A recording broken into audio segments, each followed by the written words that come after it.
name is Tyrelle. My name is Ian. This is the Hand in the Crate show, where we discuss music, music, entertainment, the culture, the culture, and also just like any other random things everything that else that surrounds it. Exactly, anything that's like in our sphere of like information, like if it pops in your like I kind of want to do a segment where it's like we just go on our phone, go on Twitter, and pick like one of the trending topics each episode, That and was then my just suggestion in my text message to you today. was it? One of them was. Oh, okay, yeah. We can get to it after. It's like it's a good move. Like it's a good play. Like all around, I think we should do it. Do you know who I was talking about? The Hunter Biden. I brought it up because there's one Twitter clip where, cause like his iCloud got leaked, right, and leaked a bunch of shit of him and prostitutes and crack and coke and among other things like child pornography and stuff. But anyways, but someone just took a bunch of clips of him and the prostitutes or whatever, and like put 10 Crack Commandments by Biggie over it, and it's hilarious. We need to watch it after. I'm down. I'm down. It's so funny. I'm down just because it's and you're like, this is the president's son. Yeah, you see, and he's still the president.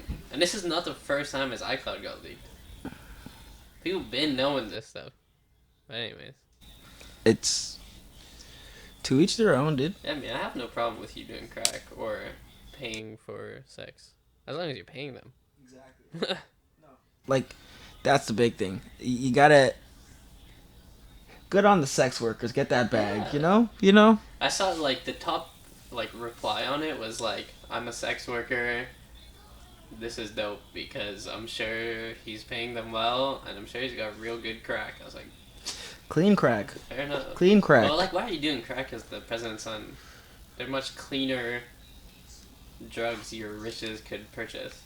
Crack is like dirty. Yeah, but the whole thing with crack is I'm pretty sure it gets you higher faster, but it's like a shorter high.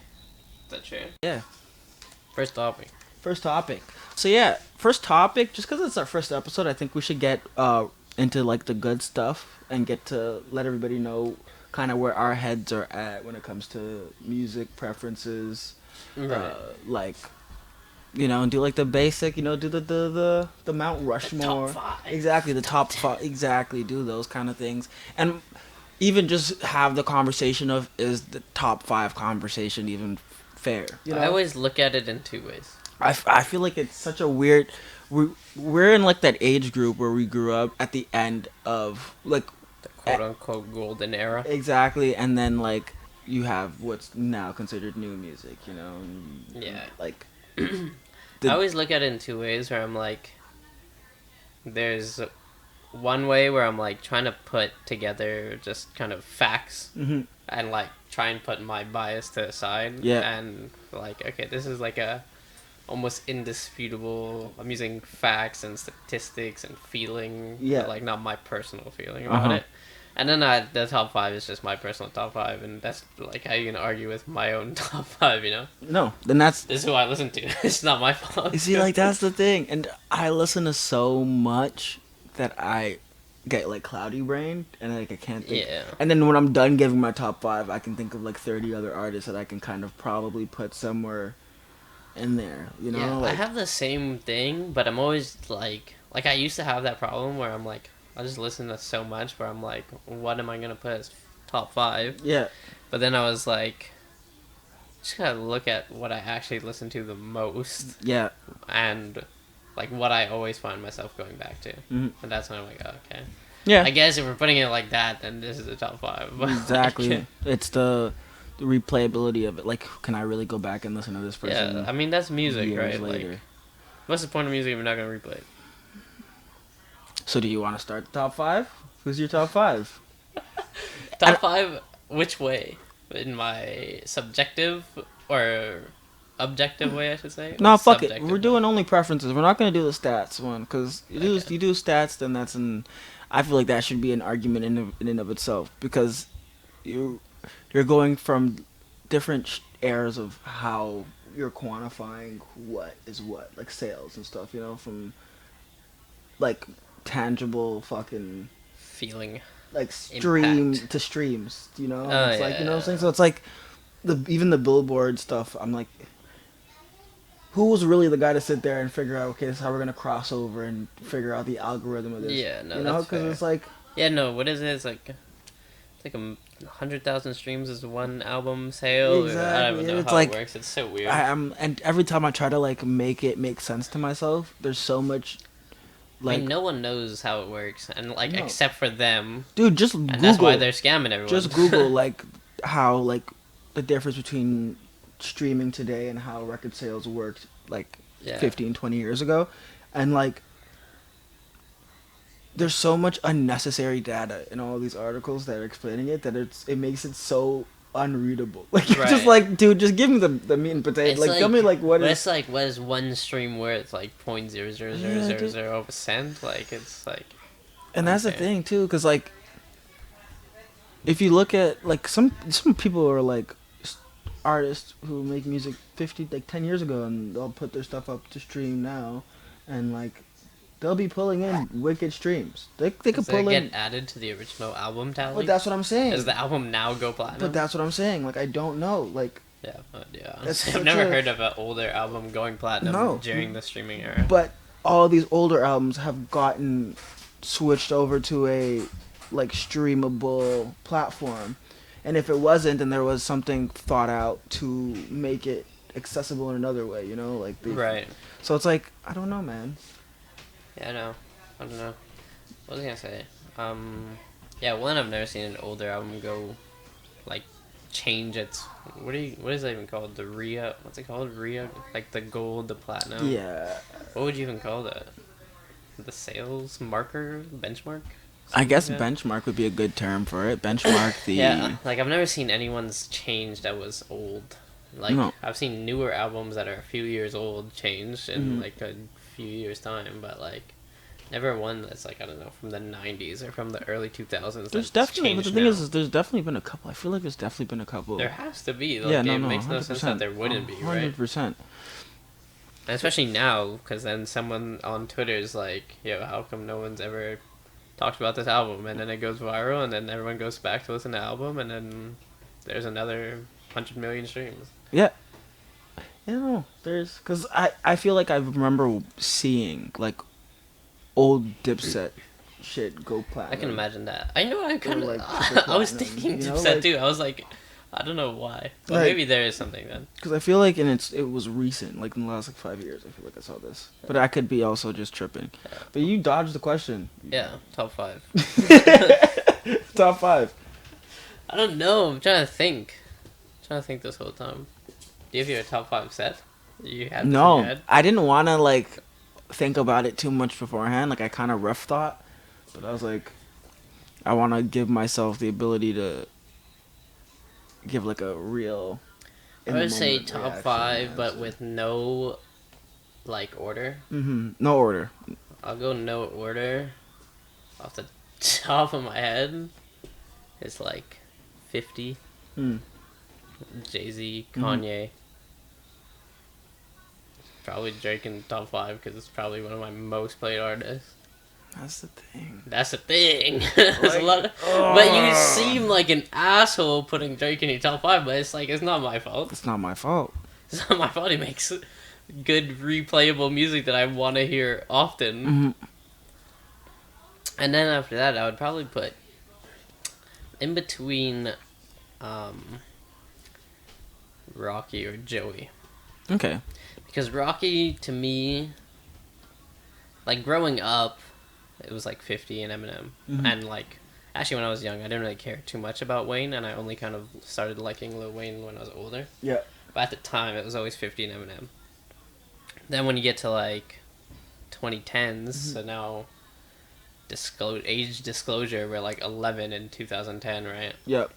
So that's when you start getting your Kanye. Like, I remember being like whatever 8 years old when Graduation comes out and stuff like that. I remember listening to Good Life and Stronger on my MP3 that I downloaded on LimeWire. Oh, It's dude, like, those little MP3 players are lit. you know LimeWire is back, by the way? Side tangent. I don't want to trust it. LimeWire's back as a NFT website. Oh, okay. But anyways. Yeah. Yeah, and I'd probably put Rocky or Joey, because Rocky to me, probably started listening to Rocky in that Long Live ASAP album, which I think is like 2012 or 2013. Mm-hmm. So yeah, that's like early teens, you know, it's quite influential. Yeah. Joey Badass too, same thing. 1999 was like... 1999 was, I think, 10 years ago. It was a 10-year anniversary, that's why he's dropping the album next week. Yeah. So, 2012. I'm thinking really hard. I remember being like... No, actually, I think I found Joey when I was like 15 or 16, because I was working at like Casada. Okay. And I'm just like, me and this other dude, he just starts playing the 1999 album. He's like, never heard of this? He's like, and I was like, no, I've never heard of this. And just from there, like, I was like, this is one of the... This is definitely my favorite mixtape, because it's not considered an album. Yeah. That is my favorite mixtape of all time. It's fair. No skips. It's a good mixtape. It's great. Okay. So, if I'm gonna be honest, and like that's the thing, my list is gonna be so weird because like I'm trying to think, okay, like when Who'd I'm you listen to the most? Yeah, like what do I go back to? Like what do I'm like when I'm, because there's definitely weeks where, especially when I'm working like in a kitchen or something, where I won't have my ear to like what's coming out just because I'm too focused on working. That's know? how I've been for like the past year. And then like when I go to like listen to something, I always go back to like older stuff. So on that list, no order, I'd have to say KRS-One. I knew you were gonna say that. Because there's something about, oh dude, The Bridge is Over. Okay, that's just another conversation. Then you have Busta Rhymes, because that was my childhood. The Busta Rhymes era, Yeah. like that's all. See, but then Busta Rhymes and Twista. Oh my days. All I can remember from. And then I'd go Jay-Z. I want to say Nas, but then it leaves me with one spot. And then I'm like, who am I going to give that last spot to? But like, no, Nas is definitely in there. Are you more of a Illmatic or It Was Written? Illmatic. Yeah, I agree. I don't know. Everyone, like, there's a big Twitter debate about people saying It Was Written is better, but I'm like... And there's a lot of good songs on And then people like Stillmatic too, so... I'm not going to give it to Drake just because I feel like, no, I don't want to. Although he does deserve to, like, if there was like a like another spot, but who do I go? So I'm gonna take Tech Nine. That's a crazy show. But like, I know you listen. But that's the thing. Like, if I'm gonna be and that's why, like, whenever people ask me, like, Ty, like, what's your like top 5, and like a lot of people respect my music, perspective. And when like they ask me, I'm always so like, I'm like, look, dude, you're not what I listen to on my own time. Like when I'm just chilling in my car. Yeah. Well, I mean, like, it's all about having the ability to be like both subjective and objective. And that's the thing. Like, and I will never say new music. Like, dude, like. And then on the flip side, like, if you go to like what's on my like top like playlist right now, it's like fucking like Ski Mask dropped a song not too long ago. Like, it's like, yeah, exactly. You know, so it's like, and then like I was a group of people a couple weeks ago, and they asked me like, oh, like what's your like top 5 like favorite musicians all around, and I was like, that's the hardest question you can ask me. Yeah, musicians is a bit of a stretch to ask. And I was like thinking, I'm like, dude, like Kenny Rogers. Like, why can't I put him on there, bro? But it's really this weekend, the only Kenny Rogers track I bumped was Gambler. But you're always gonna have that. It's just always gonna be like no right answer, right? But no. But people always want to make you seem like you're wrong. 100%. Like, what the fuck? 100%. Like, and that's the thing too. Like, if I'm gonna be honest, for a long time, not so much recently, and it's nothing like No particular reason, but just not so much recently.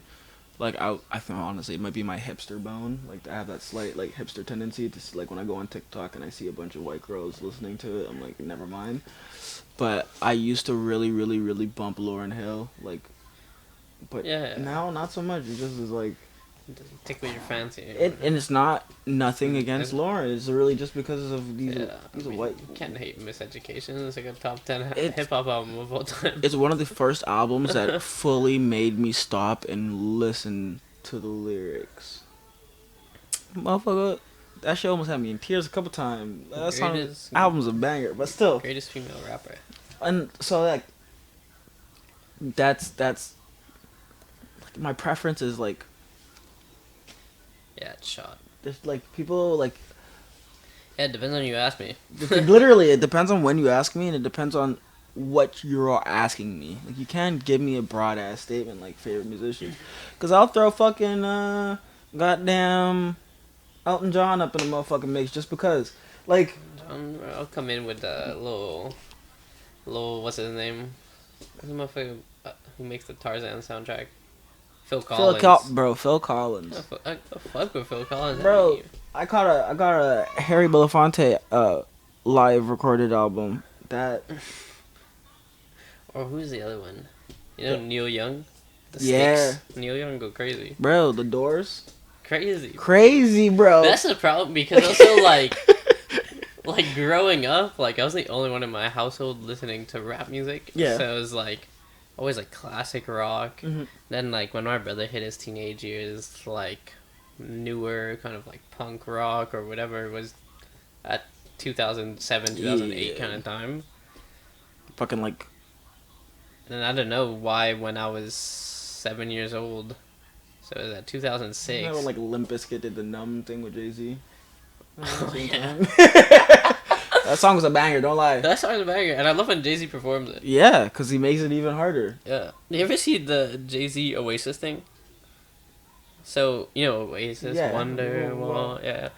Like, I forgot what show it is. I think it's called Glastonbury in the UK. It's like they're one of the most popular festivals. Mhm.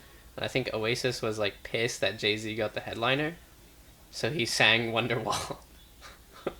That's actually He has like a amazing. guitar on him and everything, and he's like, "You're my wonder." It's so funny. What are they gonna do about that? You gonna fight him? Trademark?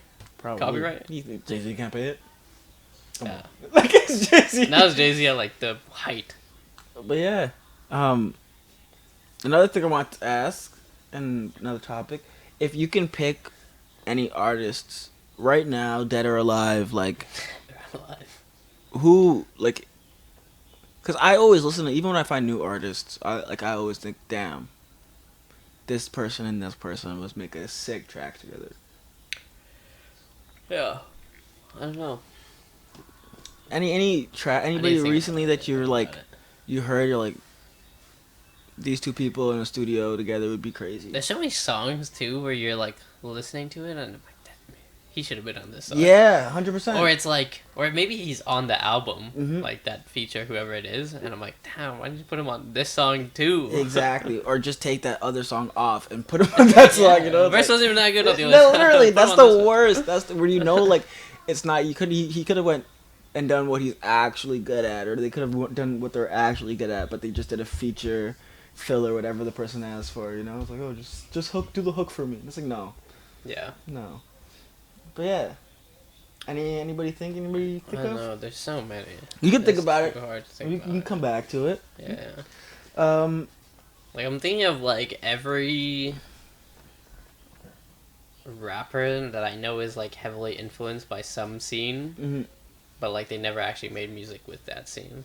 I'm always like, oh, I didn't. Yeah. Only if you got that chance. Yeah.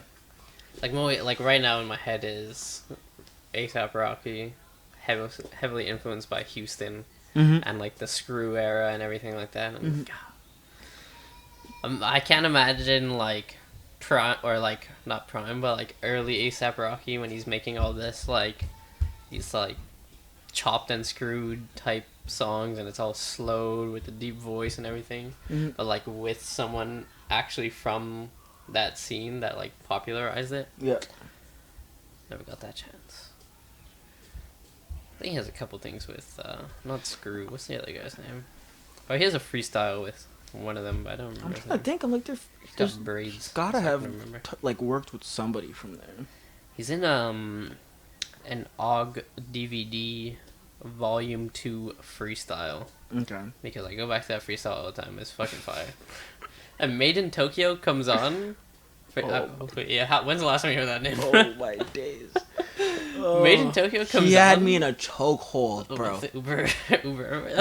Nah, bro. He had like a bunch of bangers on his SoundCloud after that too. The like, next album after Uber Everywhere, it's like something about Japan or some shit like that is fire. It has Skateboard P on it. That's all I can remember. That Tokyo's whole got hits, the whole album was nasty. No, he's probably on that level too of like had a wave and there should still be a space for him. Yeah, I swear there is. I don't know. Yeah, I don't know if he's actually releasing music or maybe there is some kind of like behind the scenes issues or maybe he just doesn't want to. He released stuff last year, so because I can imagine there is a scene for him. For one, two, he's also one of those artists, especially in like the 2010s, where like you can play one of his big songs, Skateboard P, Uber Everywhere, and like everyone in the party's gonna know it. Exactly. Oh, dude, no, there's several house parties that Skateboard P changed the environment. Yeah, you know, bro. That people don't want to give Skateboard P the respect that like Mo Bamba got a lot of like party credit. You know, because white kids love it. Yeah, it was a bit crazy too. Because honestly, like the majority of Mo Bamba is very like he's like repeating one word, right? So it's just like long until that one drop. Exactly. But like you're just chilling until that drop. That's literally I Whereas like Uber Everywhere and Skateboard P is like it's hype from the drop. Hype and it goes hard the entire from start to finish. Yeah, exactly. No, he's definitely somebody who I need to start like listening and looking out for more. We have to watch the freestyle after because he comes on. He's literally like Henny bottle in hand, and he's like so drunk he can barely stand, and he just raps like a quick like 8 bars, but it's one of the best ones in the entire video because it's just his like cadence and like his swag about it is just so good. God bless Made in Tokyo, and he's wearing a fire shirt. And I tried so hard to find it, I couldn't find it. So actually, I wanted to also do a little segment on the podcast where we talk about like things like that, like freestyles or like ciphers or anything like that. Like I love watching ciphers and stuff still. A little bit less than I used to. Like I was a huge Team Backpack kid, but like never the biggest cipher guy. More freestyles rather than 100%. But nowadays there's so many platforms for freestyles. Yeah, you know? exactly. Like it's. But if ever like I just watched a couple like this week that were really good, on like the I-95 bars on I-95 page on YouTube. Yeah. They usually have really good ones. So it's like it's a nice little breath of fresh air, you know. Like that's one thing. That's another reason why I kind of liked the Coast Contra effect. Yeah, because it's like you haven't seen this in a while, kind of thing. You know what I'm saying? And especially because it's like getting quite a lot of traction. Yeah. And that I'm kind of happy for. And they all them. have like, it's very backpacky, like the flow and stuff like that. Yeah. So it's like a refresh. There used to be this group back in Team Backpack that I used to fucking love called Loaf Music.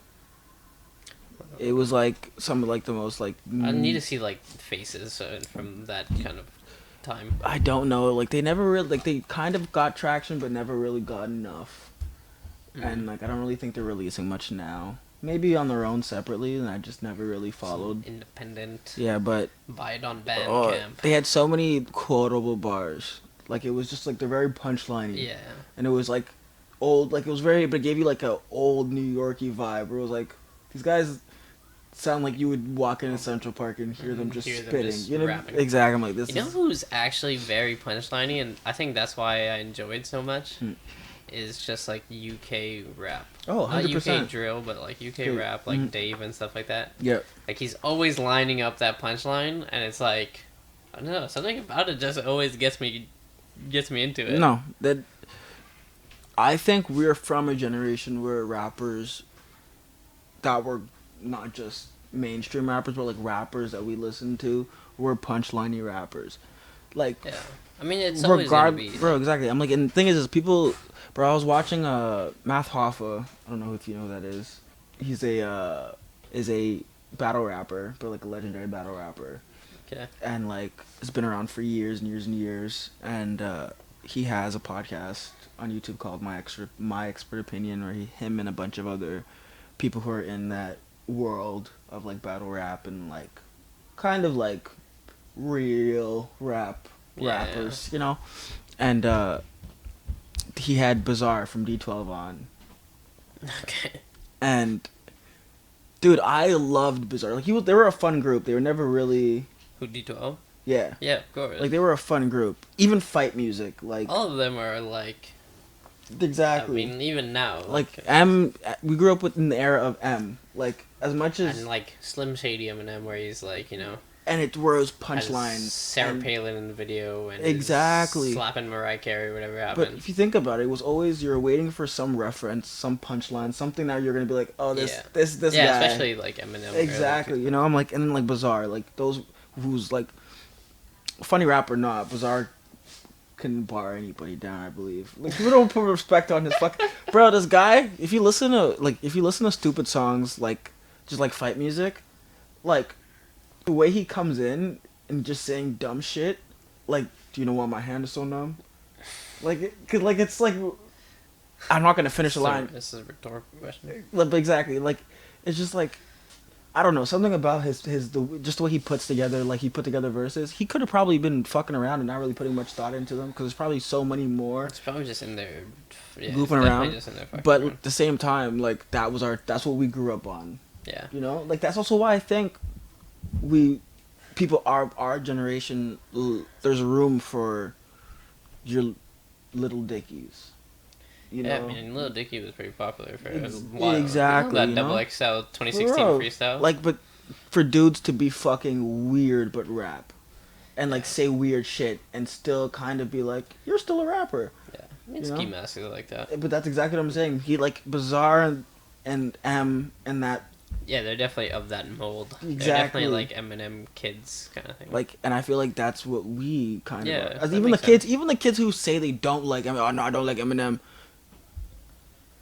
Your favorite rapper liked Eminem. Regardless of what they want to say, like they liked some aspect of him, because even if it wasn't him exactly that they were listening to, their person they were listening to was probably listening, going, "Oh, okay, this kid is." Someone doesn't like Eminem. They just mean they don't like Eminem because he's a white rapper, or they just don't like Eminem like past 2003 or exactly. Yeah, I mean that was whatever. That's fine.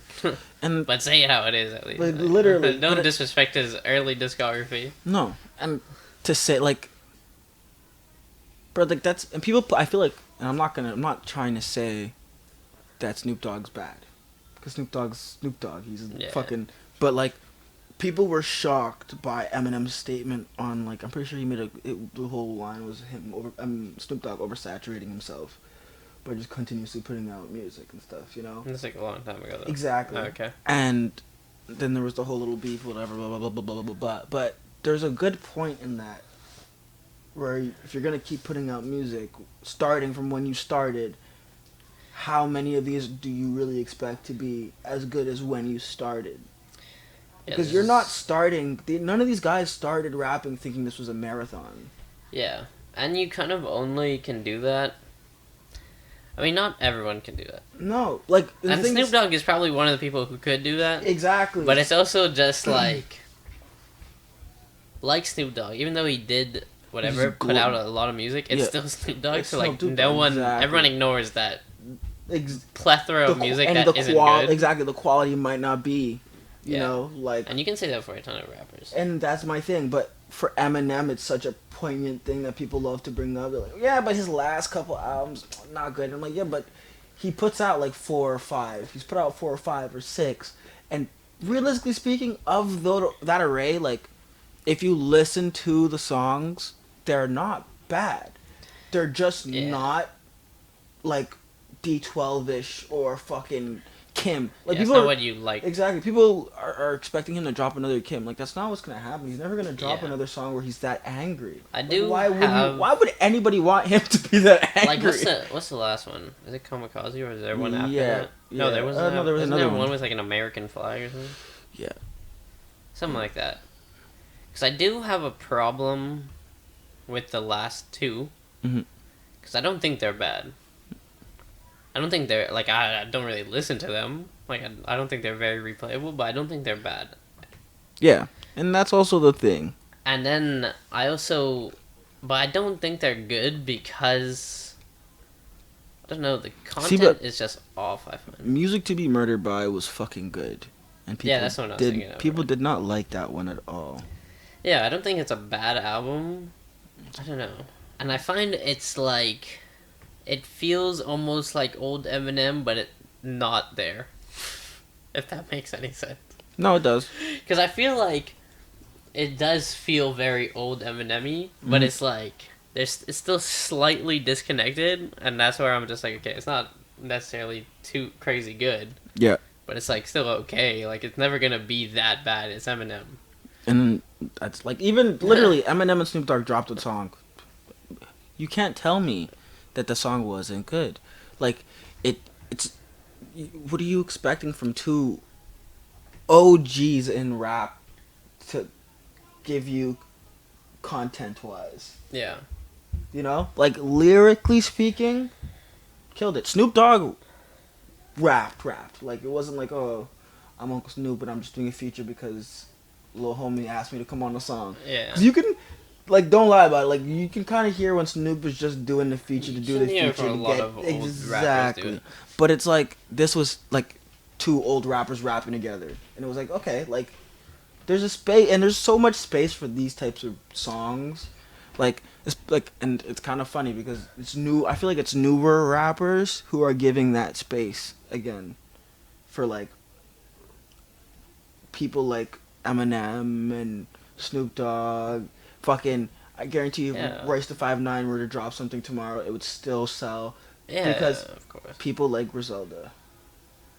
Yeah. You know what I'm saying? Yeah, I mean... Because of that. I mean, the breadth fact of- that Griselda's doing what they're doing is kind of crazy to me. That's what I'm saying. It's very not mainstream. No, dude. But they do have, like, a niche and cult kind of following. Yeah. And also, because of the internet and, let's say, things like Dude, Twitter and especially TikTok. the amount of old rappers, think about it, the amount of old rappers, since Griselda's come to, like, the surface, because they've been around for years. Yeah, But since they've come to, but, like, yeah. all individually, but as a, like a collective, since they've bubbled to the surface and everybody's paying attention to them, how many older rappers have you heard, like, seen a clip of, or tweet, or Instagram, that have said or mentioned wanting to, or feeling, or, oh, I'm writing again, or I'm Yeah. back in the studio, and it's like, Well, Griselda gives you that feel. right? exactly, so it's and like, you're never gonna go wrong with coke raps. no, and it's like, amazing, bro, and like, Give me some grimy ass beat and some guy rapping about dude, bricks. I'm Yes. with it, I'm so here. with it, bro, like, Me going to my 9-to-5 job in the office. dude, there's so, like, I feel like 10, 15 years from now, that's gonna be like a collective agreement. Like everybody's gonna understand that like, thanks to Griselda, I think we're older, close to it. you know what I'm saying? But like older groups are gonna older people, not older, but like older rappers are gonna be able to drop stuff, and there's gonna be an ear for it. Yeah. You know what I'm saying? It'll be kind Like, of bro- cool to see in like 10 years from now when like these older groups kind of come back for like these like Like, and don't get me wrong, bro. Reunion Like, don't get me tours wrong. and Like, shit like Dipset, Cameron can still sell out a show. yeah. Like, Well, they especially still in- do. especially in Europe. That bro, he That's sold where their out. main I'm market pretty is. sure he sold out in Canada last time he was here. In Quebec, he sold out. Like, they sell out. Like, I'll never say that. That's not what I'm saying. But like, mainstream wise, you know what I'm Yeah. saying? Like, to put the sales back up to where you're gonna now be on the billboards. I mean, just think about how big like what's the ASAP Ferg song called? Plain Jane was. No, 100%, 100%. Like, think about that, you know, Like, like and it's just like almost word for word, right? Yeah, Like, and even then, bro, after Plain Jane, think about it. For a minute, they tried how many of those like crunk style era rappers came out of that like, oh, he's gonna just take fucking slob on my knob Just and it's gonna be all over clubs. So now I can drop another. slob on my knob. Exactly. You have your Duke Deuce come out of fucking nowhere, I miss that guy. and I'm pretty sure he dropped stuff too lately, but I don't know why he doesn't get like. Yeah, he did drop like a few weeks ago. I Or don't a feel like month ago, he right? gets enough push. Yeah, Kanye did his fucking heat. But that's what I'm saying. Like, Honestly, the video alone just gets me hyped. oh, dude, and then the remix when you have fucking Lil Jon in there too. I was like, this is too much for me. It's too good. These are great historic moments that I'm is. happy, you know. But yeah, so I also want to talk about. Hey, we didn't even talk about the Dream collabs. You didn't think about any, yeah? I can't think of it. Okay. I think I can sleep on it. Sleep on it. Any new albums that have come out that you've listened to that you weren't impressed by? Oh, weren't impressed by. Yeah. Shit. Let me see. Hold on, let me put my my Apple Music recent here. How recent are we talking? Month, 2 months. Okay. In the past 2 months, I'd say Post Malone album wasn't that impressed by. Yep. Vori, I'm 50-50 about. You listen to Vori? No, I'm not a. I like Vori, but I don't know. I was expecting a lot more from this album, especially because of his performance on Donda, where like I think all of his features on Donda, he's so good. But maybe that's just like the Kanye production kind of pushing him Yep. to that spot. Because some of the songs on this album is okay, but I was expecting more. Mhm. Jack Harlow, not that we need to talk about. Not even the songs that I want to hear, I listen to. Like, Yeah, I don't know. I don't know what it is because he has good songs. Mhm. But you know, my problem is I find he has good music, but when it comes to making an album, they're never it. But I don't know. I'm gonna be completely 100% honest. I've never been on the Jack Harlow wave, but I respect it. It's a good, and like I don't not like the singles I hear like every now and then. They're good music. Yeah, exactly. So they're vibey. That's the thing. Like they're like if I was in high school, Yeah, it was slap. if that's it would be over. But I think about that a lot of the times. You know what I'm where saying? I'm like, this would slap if I was younger. Exactly. Or I'm like, this is just made for younger people, and like that's okay because I don't like it, and that's fine because it's not made for me. Mhm. Like there's a new Polo G song called Distraction, Mhm. which I like because I like Polo G. Yeah. But there's just one line that I hate in the chorus Uh-oh. where he says something is like hard for my mom to accept I'm a savage or something like that. But that's just like the bar. That's it. And I'm just like, ugh. I just don't want to hear that part. If you just took that part out of the song, I would love this song. But that one part really grinds my gears. No, I respect it. What else is there? Honestly, never mind. I enjoyed West Side Boogie. Was good. Listened to some R&B recently. Okay. Ombre. Ever heard of her? No. Didn't you send me? I think so. Yeah. Was it some Ombre? Canadian chick? No, that's a different girl. Oh, okay. Ombre 3000 Degrees. It's like literally 8 songs, only 20 minutes too. We got scammed because like every song sounds so good, but it's like a minute and a half each time. But check it out. Great R&B soul album, and you know by the cover, like this cover. Yeah, I just like you know the cover about to slap. That's family right there. Give or take. Give on. Didn't really enjoy it too much. Mm. The one you were talking about was Katie Tupper, Live Inside, white girl from Saskatoon. Saskatoon neo soul. Didn't know it was gonna slap like that. Randomly found it on TikTok. Mhm. And yeah, those are the ones I didn't really like. Wasteland, Brent Faiyaz finally came out. Love it. Okay, good. I'm about to say I like it. Don't say you don't like it. I like it. I love it. I hate being on opposite sides of the homies. I really liked it. I really It was liked great. it. Besides that, like we already had like 3-4 of those songs for the past fucking 2 years, but Yeah. like Get your bag. One thing I didn't like though. Mm. How did you feel about the Alicia Keys feature? Because I actually love that song, but I don't know. Like, and I love Alicia Keys. I talk about this all the time. I love Alicia Keys. Yeah. But I don't know. Her feature is just weird because she comes on like this rappy kind of like low energy vibe, and I'm like, this is odd. I want Alicia Keys when she's singing her lungs out. Yeah. I don't.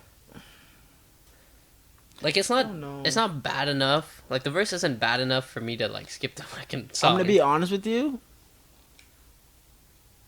I'm gonna side with you only because I listened to the album twice, and I had to remember that Alicia Keys was on there. Yeah, and so I fucking love Alicia Keys. Like people always talk about power couples, Alicia Keys, and fucking Swiss Beats. The motherfuckers is OP.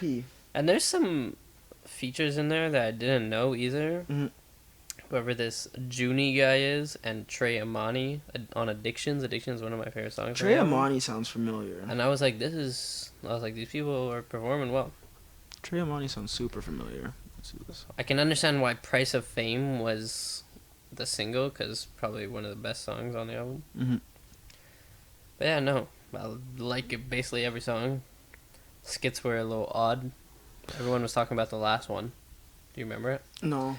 I skipped through or the second to last song, technically. I skipped through the skits in this album. It's called Skit Wake Up Call.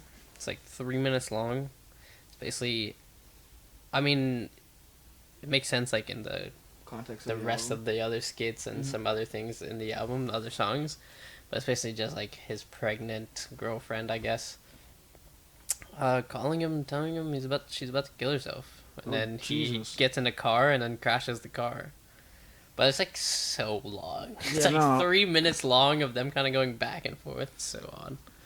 I listened to this with Meg in the car, and I wasn't going to listen to the skits. I'm always so uncomfortable listening to skits while in the car with my girlfriend. Skits are just weird. Like, I still love a good skit on the album. 100%. Don't get me wrong. But I'll listen to it when I'm by myself. Yeah, exactly. It has to be me by myself, like, and I'm listening to it the first couple of times. Mm-hmm. But yeah, besides that, what else did I get into? Oh, today I finally got into this. This was a release I was looking forward to when it was about to, or like when it was announced. Mm-hmm. But I just only got to it now. Was Drill Music in Zion, Lupe Fiasco. It's like 3 weeks ago this album came out. I've been hearing about it.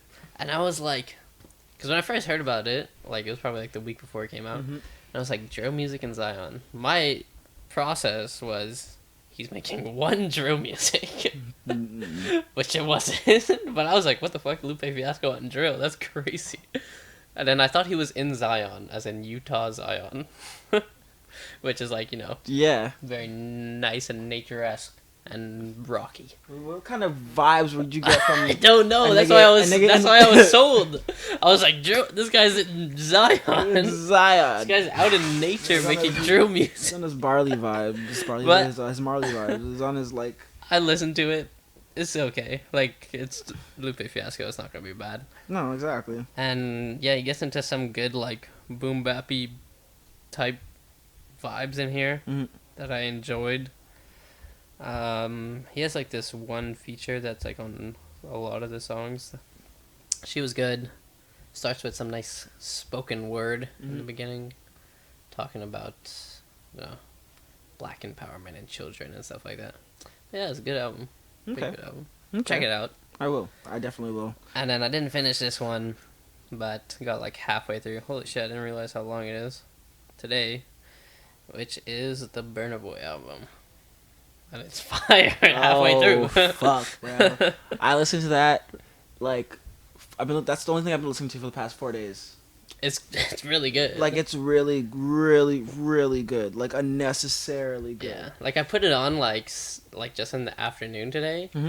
And, like, anytime I've gotten the chance to listen to music, so I was, like, whatever, driving somewhere, I would just put it back on, like... It's so good. And, like, so well made. Yeah, no. Like, it's... So, I was kind of let down by the Giant Steps one. Not Giant Steps, the African Giant. With the Diddy production. African Giant? Yeah, Wasn't it was his African last Giant, one? not African Giant. The one where No, it's the Diddy. African Giant's like the most popular Yeah, one. no, right? no. Where's the one? There's one after African Giant. I'm pretty sure. Twice as tall. Yeah, twice as tall. Twice as tall. Yeah. Cause African Giant's the one with like what's it called? It's like anybody and stuff like that. No, Twice as Tall. Yeah, not a big fan of that one. To be honest, I didn't know this existed. The only real song that I remember off the top of my head is the Way Too Big. I was let down by the Naughty by Nature song, but it was like felt overdone. You know? I can imagine. I feel like because African Giant was like the one that kind of broke him into mainstream. Yeah. So I just kind of think they probably were like, okay, now this guy's here, let's pump this generic And like formulated music in and like try and see what it does. But it's good because at the end of the day, like the album itself. Like I'm a huge Burna Boy fan too. Like that's the thing. You know, I just was a little disappointed by it. But hey, but the new album. Wasn't it Love The new Damini album. Love Damani. Damani. Yeah, it's his last. It's his first name. Oh, okay. But no, that song is because the whole I'm pretty sure the whole album in and of itself was supposed to kind of be like a love letter. Yeah, it's quite like it's supposed to be a love letter-esque type of vibe where like from what TikTok told me, it's quite sad. It is because I don't understand. Bro, the big one of the Yoruba biggest songs. Last. I want Igbo and Shayo. I want Igbo and Shayo. That big song. The one on the new album. Last. There's Last, and then there's Igbo and Shayo. I think that's just two different ones. Or is Last the same fucking song? Yeah. Yeah, no. You know, it is. It's sad, but it sounds fire. Yeah, no. It's Last. That whole song, Igbo and Shayo. Igbo, I'm pretty sure, is weed and Shayo is alcohol, or vice versa. Oh, okay. So he's probably like, I need some weed and alcohol. He just wants to. This nigga trying to get away his feelings. You know what I'm saying? This nigga trying to get numb. But like. You know what he makes perfect music for? Mm. Being around a pool bar at night. Yes. Like, I want to have a drink. Not necessarily in the pool. No. Around a pool. Uh-huh. And it's night and it's, like, warm. Mm-hmm. Give me one of them fucking tall heater thing motherfuckers. Yeah, exactly. That's a vibe. No, we'll do that. Yeah. Do that. I love Burn Boy. I have a playlist specifically for that moment, even though I've probably been in that situation, like, maybe one time. Since I've made it. You know what? We got a pool now. You get some fucking tiki torches. Oh, dude, that's the next thing I'm going to Rona tomorrow. Get the tiki torches. There's some adulting shit going to Rona. I have so many mini projects that I have to do. Like, I really want to, cause I have like a barbecue and stuff, and I really want to figure out a new little setup for the barbecues. And then I want to have a barbecue, like an end of summer big barbecue with everybody. I want to do the one on the 29th, but that one might just be for like boys. That's July 29th, right? Yeah. Yeah, no. Yeah, I want to redo my backyard too because like there's so much space and potential to it. Bro, there's nothing. But just like no one has paid it. Everyone's neglected it for like years. And I'm like, oh, maybe I can do it this summer. Yeah. I mean, like summer's running out already. Dude, it runs out so quick. I don't want to start, bro. I'm starting school. Like, this is terrifying. Yeah. Also, I want to start a Spotify playlist for our channel. Yeah, that's a good idea. And then we're kind of just curate I may have to get Spotify now. the vibes. Well, I have Spotify, so we'll just work it through my account. Like, goddamn, but, can't be paying this $10 a month, bro. Jesus, Murphy, don't worry about it. That's if anything, you just send me the songs from Apple Music, and then I'll find or it on you just Spotify. get Apple Music. We can do it. I have Apple Music too. That's the problem. I got both. Hey, but now you're a student, you get $5 off. Hey. Shout out Apple Music. First of all, Spotify I haven't had a student bank account in mad long, right? So I called like last yo, week. I'm back in school. Give me that shit, bro. I'm done with paying this garbage. They're like, done with paying fucking extra $1.50 on every transaction. Fuck out of here. That's how they get you. Robbing me. Yeah. They tried to take it away from me for like 2 months. Like, you relax, bro. I'm still here. Fuck that, dude. No. I'm gonna have that shit until I'm fucking 50. Oh yeah. I also was. I don't really want to make this the premise of our channel, just 'cause I'm not a big fan of drama. even though it's very prevalent in the hip hop music industry. Have to talk Kind about of it. have to talk exactly. And like because we do listen to Griselda, I feel like it's only relevant to talk about Griselda beef. Conway is going. Well, just went at a couple days ago. I think like 2 nights ago. Went at fucking who was it? Funk Flex. Funk Flex. Yeah. That's not who I was expecting you No, were no, gonna no. say. I mean, I did not hear this. Or know Benny the anything Butcher about did a podcast with he did the Drink Champs podcast, it. Okay. and like He the just way won he a Funk Flex. the way he spoke about like Does the it have a Griselda- Funk Flex freestyle? yeah, but it was like this is years ago. The Yeah, Funk yeah. Flex was like 2 years ago, 3 years ago at this point. But Funk Flex, I think, made like a snide remark in some way, shape, or form about how like music's dead or this, that, and the other type vibe. But like, Yeah. I hate when people say that, but anyways. yeah, but But it's Funk Flex. exactly. And it's part of his job. Yeah, That's why I always say, especially when it comes to like, let's say sports commentators, Mhm. and they say just some wild, stupid shit, and Yeah. I'm like, their job is to create that engagement. 100%. They know what they're saying. And How much they believe it, I have no idea, but like their whole point of like the whole thing, especially entertainment, is to grab attention, right? Yeah, so exactly. they need to figure out some way, shape, or form to continuously grab attention. So yeah, I didn't know he was beefing. I thought you were gonna talk about Freddie Gibbs, but that was a couple months ago. Freddie Gibbs beefed everybody, Yeah, bro. no, it's That kind of guy getting is, annoying, and it's like I like to. that's there's nothing worse, in my opinion, than when artists start doing shit like that. Yeah, you know, and then you're like, what are you doing? what's that mixtape or album called? The one that's like looks like a zebra. It's like black and white, and there's that one song with Anderson .Paak on it. And it's like I think it's just. I think every beat is produced by Madlib too. Because that album's great. Madlib's dropping something tomorrow. A song or no? An album, I'm pretty I sure. love Madlib. Pinata. Pinata, yeah, Mhm. that's a great album. That's the 2 song Anderson .Paak one. I don't know whatever it's called, and the one with Pusha T, Palm Olive. So good. Oh, it's a whole project, so Nice. I won't be surprised if there's a couple people on there too. Yeah, 100%. Is there any? What else is coming out today? Releases today? Yeah. 1 second. Oh, yeah. There's like a surprise Chef G album today, which I'm gonna be excited for, Mhm. as he is in prison at the moment. So you gotta love a in prison album Mm-hmm. if it's mixed properly, because them fucking verses through the jail phone, never nice to hear in the earphones. They're kind of they're. I understand it, it's a nice little cultural moment, but like it's not pleasant to hear. Ooh, what's that gun drop something?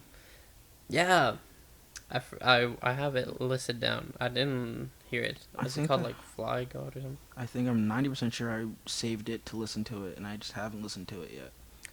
So this is bad podcasting. Please by God. I did download it. I just haven't listened to it yet. And then you have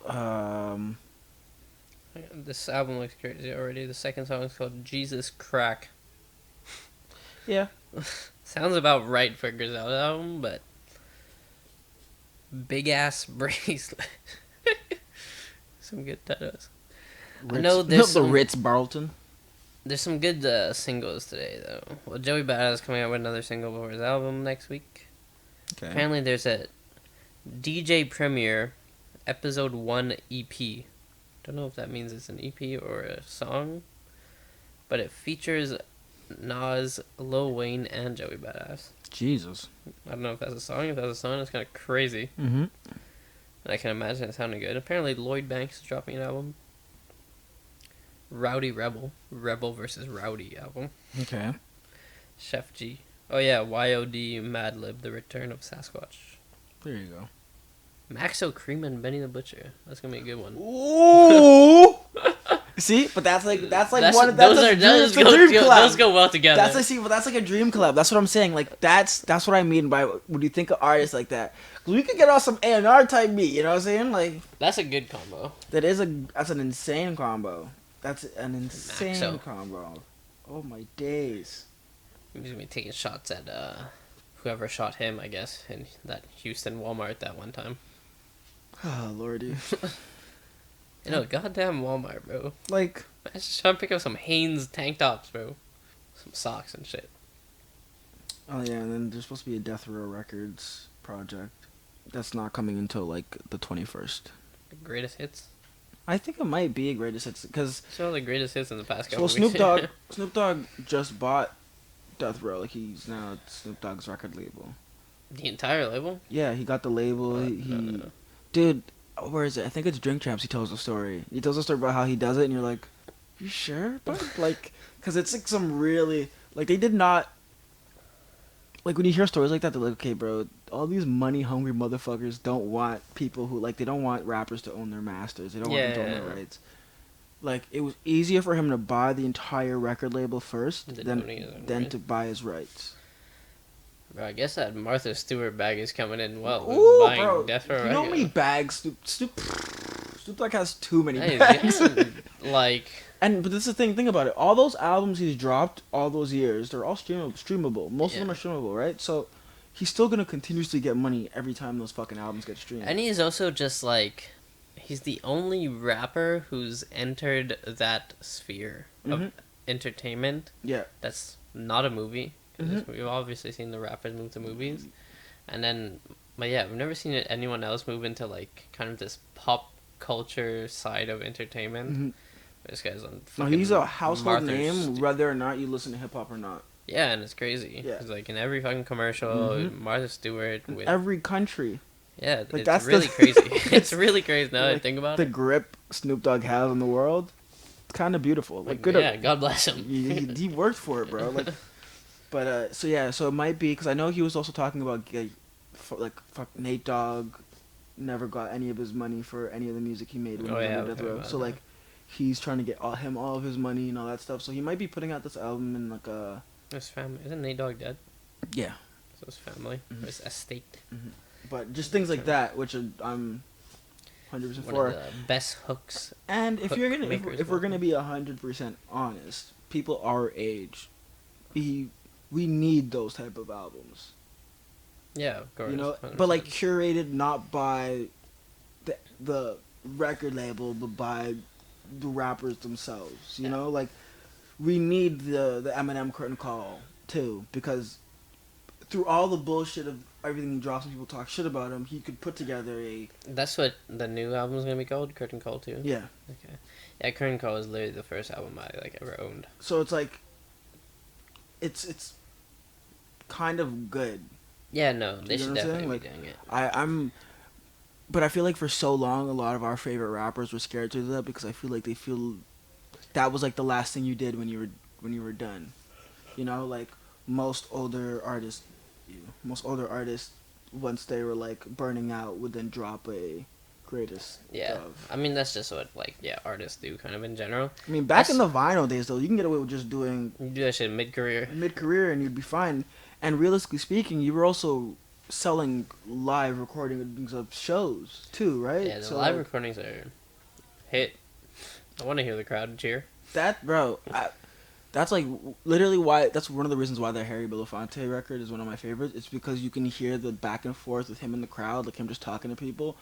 Like even the Little Richard album, like it's the back and forth, him talking to people. That's cool. I'm like this stuff, and it's like, and you're hearing people from years ago just have a fucking great time. Yeah, but these motherfuckers dead now. They're dead now, but when these motherfuckers was here, they were having. He was busting. They were busting it down, dude. They were busting it down, dude. No, don't go, because that's the thing too. If you think about Little Richard music back then, would have had girls twerking. Like that's what the objective was, like. People don't want to talk about it, but Harry Belafonte want girls to be twerking. You know what I'm saying? Like, everyone shake some ass. All these artists, you know, who made tracks for women back in the day, they really wanted you to be twerking. It's only acceptable to twerk the past couple of years, and that's why we twerk so much. You think dudes were making songs for women to watch them go side to side? Everyone do some little two-step dance. No, they want with your clothes on. The twist? You think the twist was for men? Let's be real. Twist. No one's looking at the twist like that, though. I'm telling you right now. Yeah, probably back then. You're starving back then. I'm telling you right now, niggas were in the bar. Hey, get up, go do the twist. Let me see you do the twist. Yeah, them motherfuckers punching the air right now in heaven. They're looking down. What the fuck? I grew up at the wrong fucking time, bro. Like that's the thing too. You're like, The oh, twist, no shot. The twist. but like, think about it, bro. Like that's the equivalent. Like, like you know, like the butterfly, all that like butterfly shit. Let's start hitting the twist and the butterfly to City Girls record, bro. Like if we didn't like if the world lived under some Footloose type shit, that's where we would still be at when it comes to dance. Some dance equals sex. Yeah, Footloose. I mean, hey, where we're at now, dance equals sex. I'm gonna be real with you. Bro, nobody be dancing anymore, anyways. I remember what I used Just to go be in the club and go on your phone. I did hip hop for a couple years, and I don't remember a time I felt like I was doing some funny shit, like some sexual shit. You know, like I never felt like all the dance was a very dance movie. But now I'm confused because like, even when like my mom's like putting all the sisters in dance and this, that, and the other. Like I remember being in high school, and we were in high school, and like I would be like, yo, like these little ass kids are out here popping, like trying to shake it for who? You know, and it's what weird ass instructors in that room with a bunch of 10-year-old kids and stuff, and 1, 2, 3, 4, 5, 6, 7, Hunter 8. Biden is. Jesus. I always tell my mom, we can play sports. You can play sports. You can run. That's all they're gonna do. They're gonna run. There's some wild shit going on in those dance studios. Nah, dude. I mean, when I hear people are like still dancing at our age, yeah, I kind of feel a little funny about it. I'm like, I don't know. Like, I don't want to. Like, that's your passion. It's but that's your hobby. Feel free. I'm not gonna lie. I get you, but I'm like also like keep doing it because yeah, exactly. I'm like keep doing it, but it's like. Bro, because there's sick dancers at like yeah, exactly. Bro, if you think about it, saying stuff like that doesn't really make much sense because we grew up in the beginning of So You Think You Can Dance, you know, like So You Think You Can Dance, America's Best Dance exactly, Crew. like that was what television was for a little bit. Yeah, that's probably like the last era before I stopped watching television. 100%. I had this conversation the other day with this like middle-aged woman because she's telling me how her son like just eats his food and watches Minecraft videos or something like that. Whatever the quote-unquote thing is iPad kid or whatever it is. Roblox, bro. But I'm just like I'm a YouTube kid. Like probably after the age of 12, 13, like only really consumed YouTube for the majority of any of my entertainment. You know, bro. Even when I'm not on YouTube, I go to YouTube to find stuff to watch off of YouTube.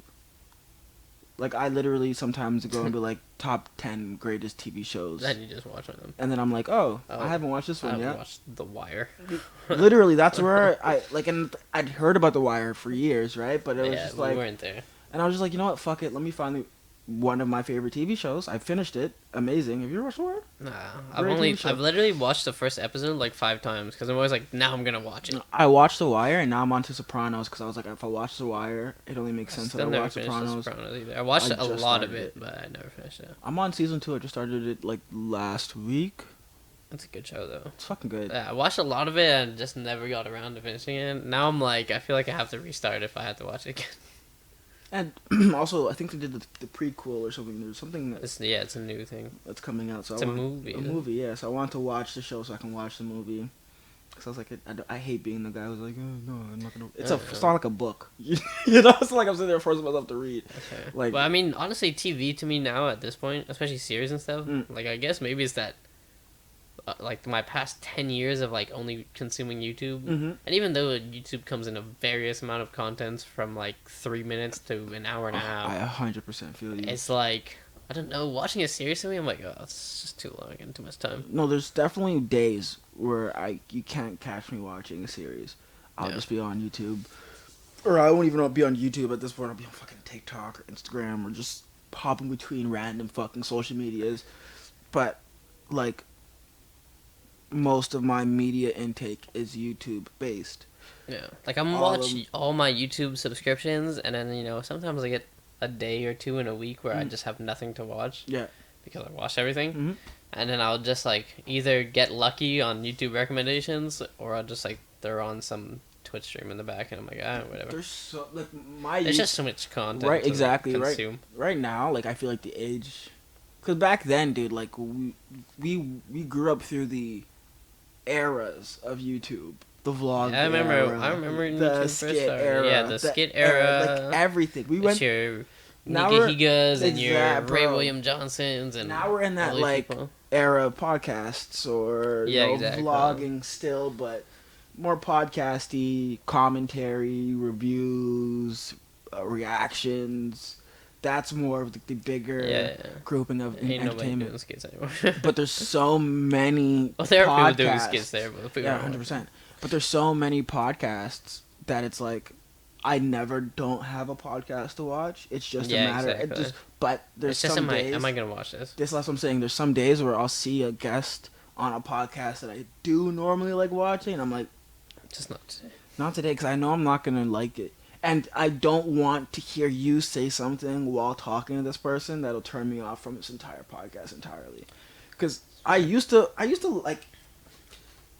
like Joe Rogan for the same reason I used to like, or I still like Vice.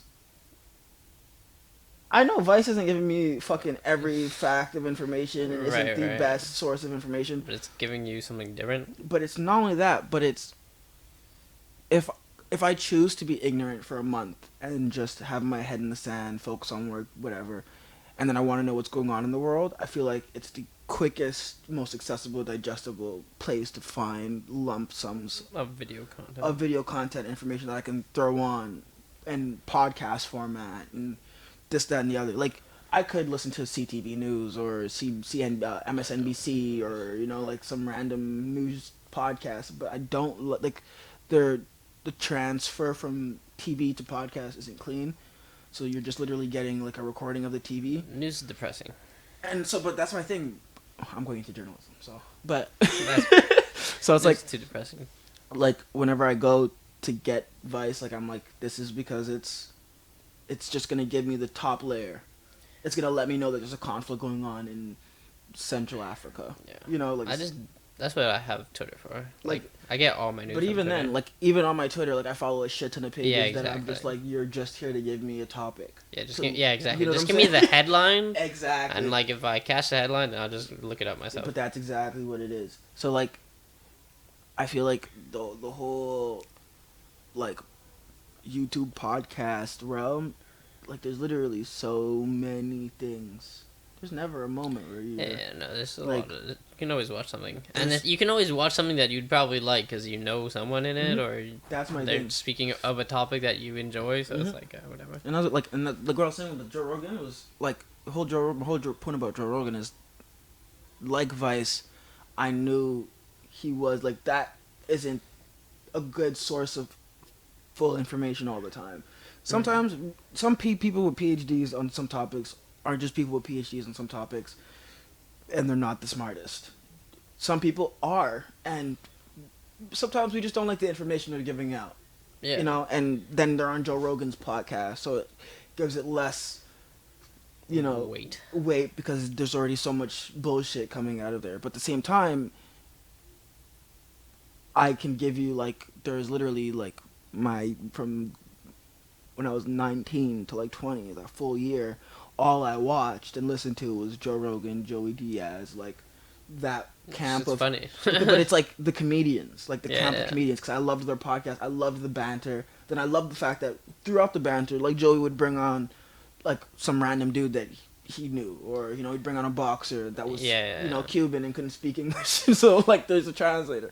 Just shit like that, and it's like, I love those moments. Yeah. But I'm not going to sit there and go, I believe... Because there were so many moments where I watched podcasts, like Joe Rogan guest podcasts, and you're like, oh, please, Joe Rogan, just give it to him. Like, you're hoping he's going to say something like, no, you're a fucking idiot. But then he starts going, and you're like, yeah, you see him like... Hey, Jimmy, look that up, please. Oh, I'm like, yo, god damn it. I have never really watched him too much. Mm-hmm. I've watched, like, a handful just because of whoever the guest was. That's how I always watch the Joe Rogan podcast. Yeah, because there's obviously interesting ones. And that's what I enjoy about his content in general, where it's like you get a really fucking random group of people. My thing is to me, Joe Rogan's almost like TED Talk. Yeah, at this point, like, you just get different perspectives, and that's fine. Like it's literally it's a conversational TED talk. It's somebody coming on to talk about something that they believe in. Yeah, exactly. And I hate, like, when he gets a bad stigma because of, like, whatever. Some of his fans are just annoying and stupid. Yeah. And then, like, take whatever happens on that podcast as 100% truth. And there was, I don't remember who was talking about it, but somebody was talking about it, and they drew up pretty much a pretty a parallel between like the like when you can see like not even parallel the correlation between when Joe Rogan just stopped caring about what everybody was saying and just kept having people on and going to the extremes and having worse people on. Yeah. Was because of how many people on the left side were ready to just fucking throw him under the bus At every second. So it's like you kind of can't blame the guy when he decides to have a bunch of right wing guys on now because you don't want to. He has a bunch of right wing guys, but I mean, I'm pretty sure last election he was like openly voting Democrat. No, but exactly that's what I'm saying. He's an open, so it's like, but whatever. Whatever. Everyone just wants to fucking say some stupid opinion, so it's just like, who cares? Did you know Vice was started in Montreal? Yeah. I didn't know that until like a year ago, and that's why I've been a fan of Vice since high school because of that. Like I didn't know that they were from Montreal. I just remember in high school my brother just showing me weird documentaries. But I'm pretty sure one of the founders of Vice is a racist. I would not be surprised. Which is kind of like fuck, dude. like, bro, like, give out all the faulty information you want, but like, don't be racist. Right. You know? Come on, racism is bad. Racism is bad. Like, I feel like I thought we all got that message. Why are we still here? Why are we still doing these things? It's crazy. I remember having a conversation with someone, and they're like, I genuinely don't understand how racism exists, and I'm like, you know, for the most part, I agree with you. Yeah. But like for the other part of me, I'm like, yeah, there's some fucking stupid people in the world. Yeah, that's what I'm saying. Like bro. It's crazy. But yeah, no, I remember reading something about like the plateau here in Montreal, and it was just like how, because you know how now, like we look at plateau, it's like, oh, these hipster people, their cafes and their oat milk lattes and bike riding or whatever it is. Even though I love the plateau, like I literally love that fucking little part of the city. But yeah, but it's always been like that. Like it's always been this kind of subculture of underground things and like cultivating these kind of niche things. Like Vice was started in the plateau. And then I remember it naming some bars in the plateau that had like these weird, obscure metal bands or punk bands or whatever. Oh, dude, people don't put respect on. Like, there's so many fucking Rick James came to Montreal. Yeah, it's crazy. He was here with what's his face? He was in a folk band. That's wild. Yeah, it's when I tell you who his co-band, his bandmates were, you're gonna be like, what the fuck? But I watched the Rick James documentary on HBO. Oh yeah, and it's really good. Is HBO still on Crate? Neil Young, Rick James and Neil Young in a folk band. That's wild. And there's like, I'm pretty sure there was like other like known. Who's the one I was musicians? Yeah, there's tons. Oh, it's like Canadian keyboard players, German band, like these are just random like guys who then left Montreal, or not even Montreal. This was founded in Toronto. This band. You know who Kerwin Frost is? Yep. Ever seen like his talk show, like No. or like he'll have guests on? No, because they're usually pretty good with like a bunch of rappers or something. He has a pencil tattoo on his face. Fat light skinned guy with dreads. I remember back in it was a couple years ago. There was a video of him fighting somebody. He's fighting Playboy Cardi. Yeah.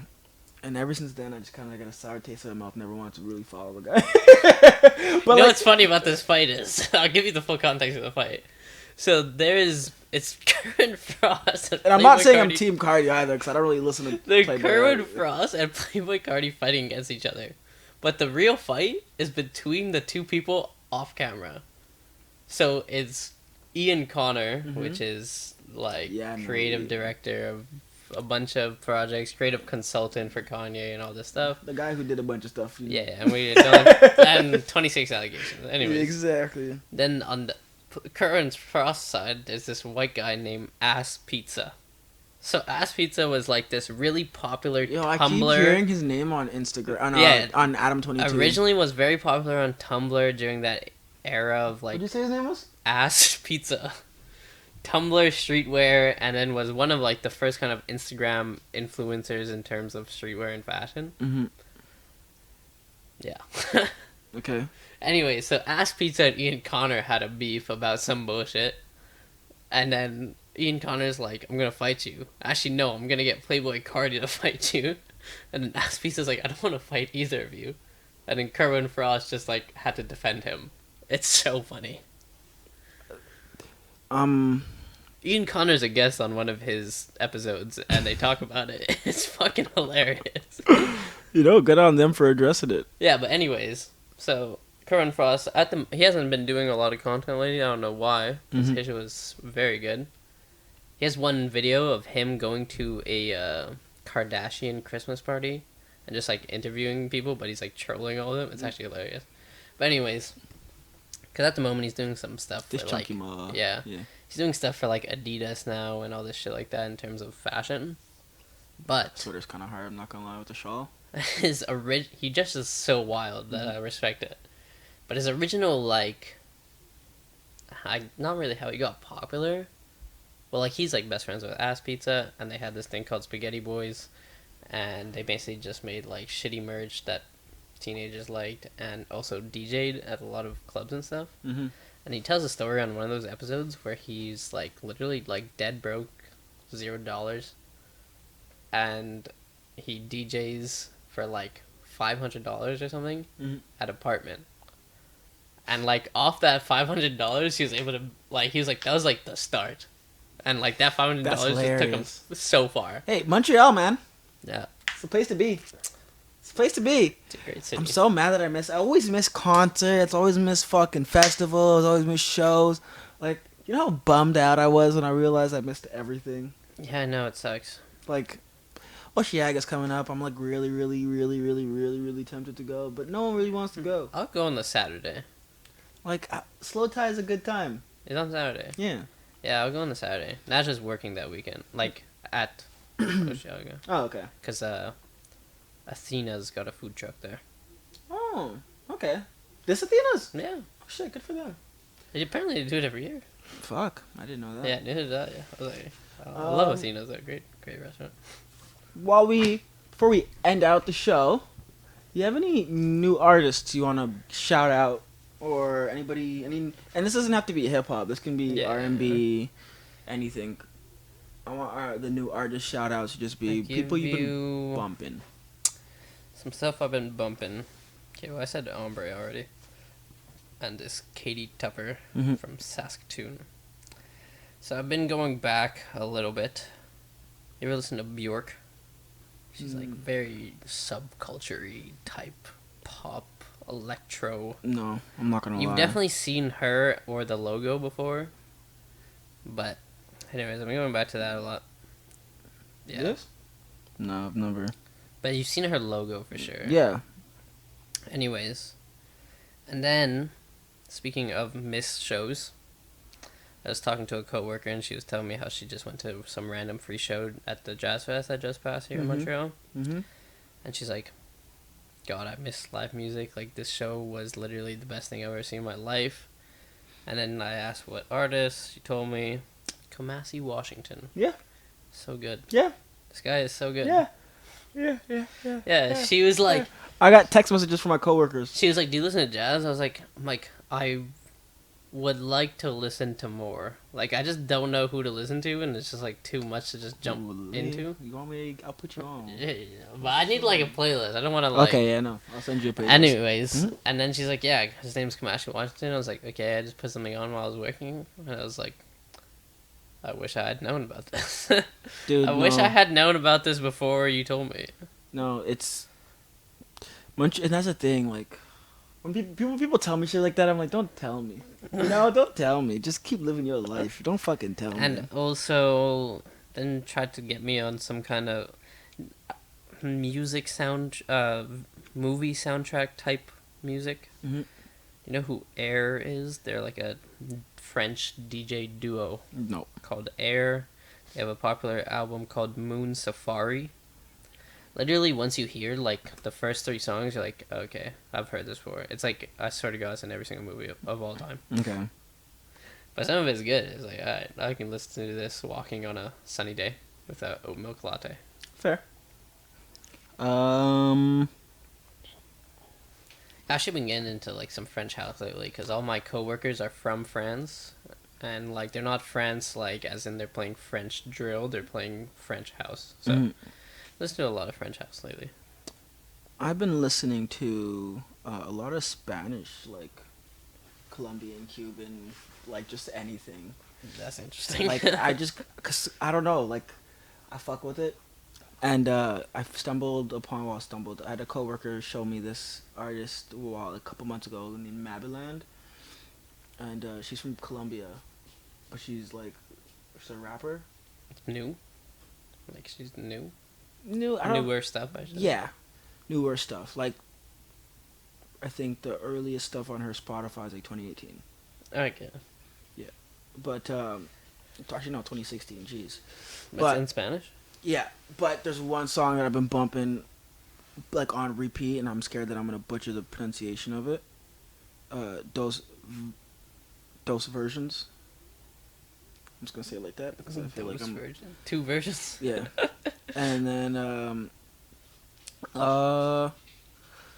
JID dropped the 29 freestyle on Spotify finally, so I've been listening to that. But he's not a new artist.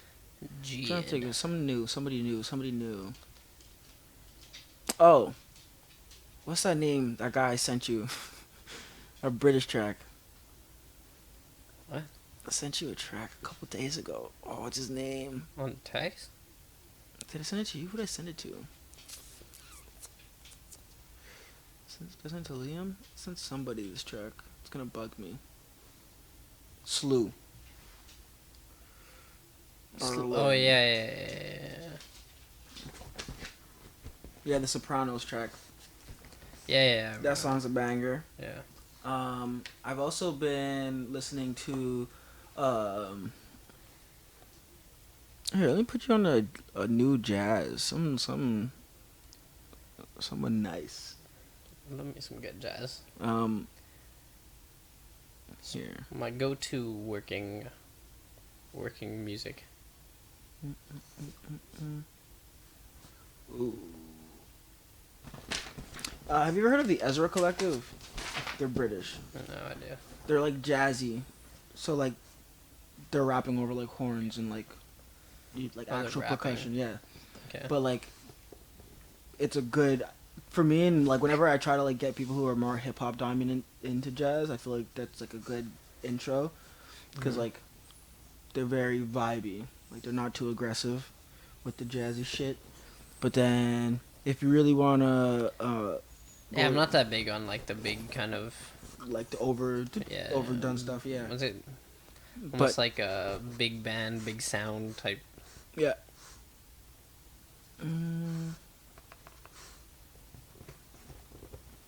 Actually, Kamasi dropped something recently.